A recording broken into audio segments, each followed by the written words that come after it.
सईदना आमना के घर में एक एक करके सारी आयाएं आईं।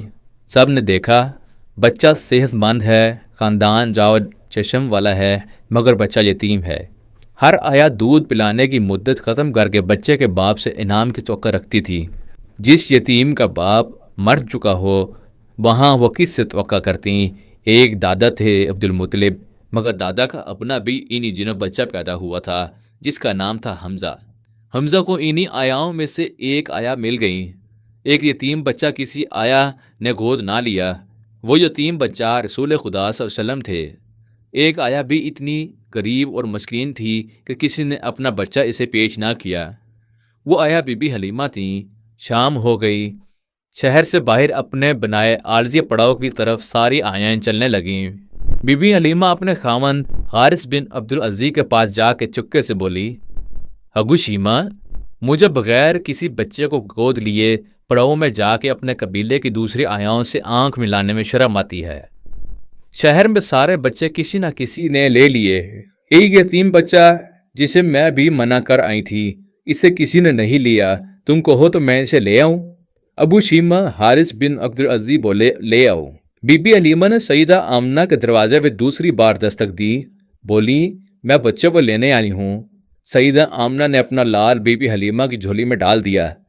बीबी हलीमा का जो शेर फोर बच्चा था, इसका नाम अब्दुल्ला था। वो बच्चा भी कमज़ोर पतला सा था। बीबी हलीमा खुद हुर्बत और कसम परसी के बायस नढाल और कमज़ोर जिस्म की थीं।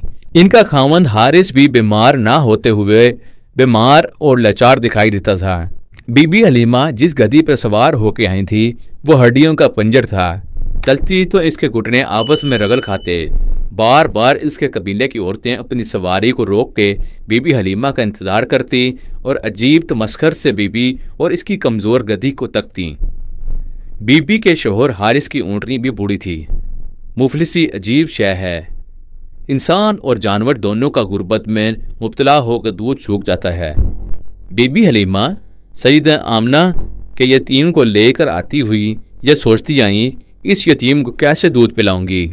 मेरा जिस्म तो मेरे अपने बच्चे अब्दुल्ला के लिए पूरा दूध नहीं बनाता।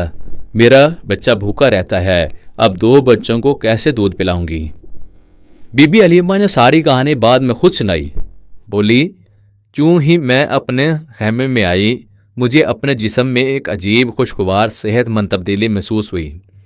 मैंने दोनों बच्चों को दूध पिलाना चाहा तो मैं शशदर रह गई। मेरा जिस्म दूध से भरा हुआ था। कुरैशी के 3 बच्चे ने एक तरफ से जी भरकर पिया, फिर सो गया। दूसरी तरफ से मेरे बच्चे अब्दुल्ला ने पिया, वो भी शेर होकर सो गया। हैरान हुई सोचती जाऊं, ये जिस्म में आनन फानन इतना दूध कहाँ से आ गया। इतने में खैमे का पर्दा उठा कि मेरा खामद अबू शीमा आ गया। इसके आने का अंदाज ही ऐसा खुशखुन था जैसे वो कोई अच्छी खबर लेके आया हो। वो ज़मीन से ऊपर उछलता आ रहा था। इसके हाथ में एक प्याले से बड़ा बर्तन था। वो बर्तन मेरे आगे सरकाता हुआ खुशी से चीखने के अंदाज में कह रहा था, हलीमा ये देख, ये देख। मैंने देखा वो बर्तन दूध से लबालब भरा हुआ था। ये कहाँ से लाए? अपनी ऊँटनी ने दिया। मैं हक्की बक्की रह गई। हमारी ऊँटनी तो बड़ी उम्र की वजह से कितने अरसे से दूध देने से रुक गई थी। ये कैसे? बस देख लो, ये सारा दूध अपनी ऊँटनी का है। इससे बहुत ज़्यादा इतना मैं तो पी आया हूँ। ऊँटनी के बच्चे को भी पिलाया है। यह तो तुम्हारे लिए है। ये सारा? हाँ।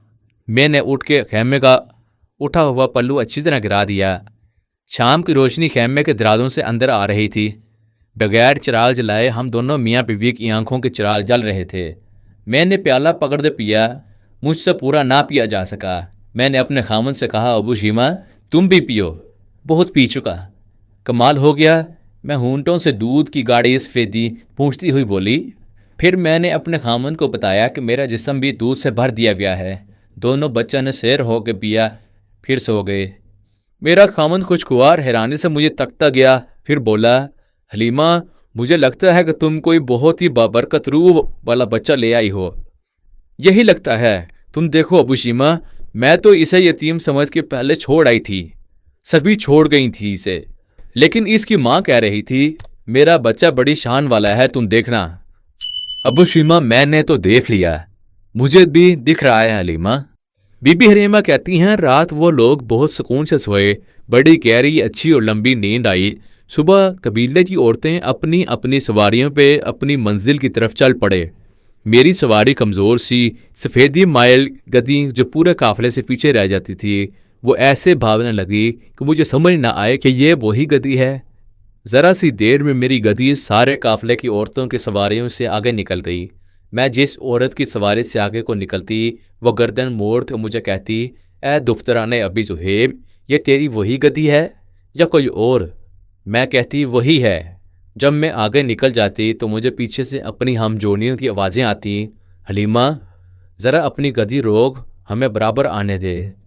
برابر آ کر وہ مسلسل بڑبڑاتی جاتی، سمجھ میں نہیں آتا تیری گدی میں کہاں سے اتنی جان آ گئی، اس سے تو آتے ہوئے چلا بھی نہ جاتا تھا، اب تو کیسی سرپٹ ہو گئی ہے، حد ہو گئی ہے۔ جس وقت کا ہم نے اپنی بستی میں پہنچنے کا اندازہ لگایا تھا، اس سے پہلے ہم وہاں پہنچ گئے۔ بنو سعد کا سارا علاقہ ان دنوں قحط زدہ تھا۔ مدت سے ادھر بارش نہ ہوئی تھی، ہریالی بہت کم تھی۔ پہلے ہی معمول تھا تو بکریاں صبح سے شام تک ہریالی کی تلاش میں ماری ماری پھرتیں اور بھوکی آتیں۔ اب جو بکریاں صبح جاتی تو شام کو پیٹ بھر کے پلٹتی، ان کے تھن دودھ سے بھرے ہوتے، ہمارے خیمے کے سارے برتن دودھ سے بھر جاتے۔ ہماری بستی میں خبر پھیل گئی، لوگ بکریوں پہ چرواہے کو کہنے لگے، جدھر دختر ابی زہیب کی بکریاں چرتی ہیں وہاں لے جا کر چروایا کرو۔ وہ اپنی بکریاں ہماری بکریوں کے ساتھ ساتھ رکھتے، مگر پھر بھی ان کی بکریاں خالی پیٹ پلٹتی، ان کے تھنوں میں دودھ بھی کم آتا۔ ہماری بکریوں کا پیٹ بھرے ہوتے اور تھن دودھ سے لبریز۔ اچھا وقت تیزی سے گزرتا ہے، 2 سال کا عرصہ پلک جھپکنے میں گزر گیا۔ مکہ سے لایا ہوا یتیم قریشی بچہ عام بچوں کی نسبت بہت توانا اور صحت مند تھا۔ ہمارا شیخ اور عبداللہ بھی مضبوط ہو گیا تھا۔ ہماری بڑی بیٹی شیمہ جو اس وقت 6 سال کی تھی جب ہم نے یتیم بچے کو گود لیا تھا، اب وہ 8 سال کی ہو گئی تھی۔ ان 2 سالوں میں بھی وہ اسودگی سے بڑی ہوئی۔ یتیم قریشی بچے کو ماں کے پاس مکہ پہنچانے کا وقت آ گیا۔ دل ہی دل میں ہم دونوں میاں بیوی یہ تہیہ کیے ہوئے تھے کہ بچے کو اس کی والدہ سے ملوا کے پھر اپنے پاس لے آنا ہے۔ ہمیں احساس ہو گیا تھا یہ بچہ بہت بابرکت ہے، اس کی برکت سے جو خیر و نعمت ہمارے گھر پہ ہوئی تھی ہم اس سے اچھی طرح آگاہ تھے، اس لیے ہم اسے اپنے پاس رکھنے کے لیے بہت حریص تھے۔ مکہ کے یتیم قریشی کی والدہ اپنے بچے کو گود میں لے کے خوشی سے روتی رہی، وہ بار بار اسے چومتی، اس سے کھیلتی، اس نے ہمارے اندازے سے زیادہ توقیر کی، مگر ہم وہاں سے رخصت ہونے کی بات ہی نہ کریں۔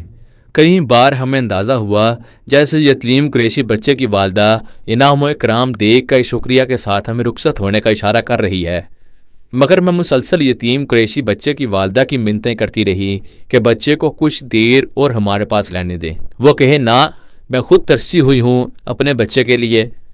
میں کہوں ادھر بچہ محفوظ نہیں۔ وہ پوچھے کیوں؟ میں کہوں دیکھیں مکہ میں وبا پھیلی ہوئی ہے، صاف ہوا میں بچہ پلا ہے، یہاں رہ کے بیمار نہ ہو جائے، کچھ دیر اور آپ کا ہی بچہ ہے، آپ ہی کے پاس اس میں رہنا ہے، ابھی سال بھر اور ہمارے پاس رہنے دیں۔ ہم میاں بیوی نے بہت منت سماجت کی، آخر سیدہ آمنہ رضی اللہ عنہ ماں تھیں، بچے کو بیماری کے ڈر سے بچانے کے لیے ہماری بات مان لی۔ 1 آدھ دن بچے سمیت اس کی ماں کے پاس مکہ میں رہنے کے بعد ہم بچے کو لے کر خوشی خوشی پھر اپنے قبیلے میں آ گئے۔ بہت شکریہ، اللہ حافظ۔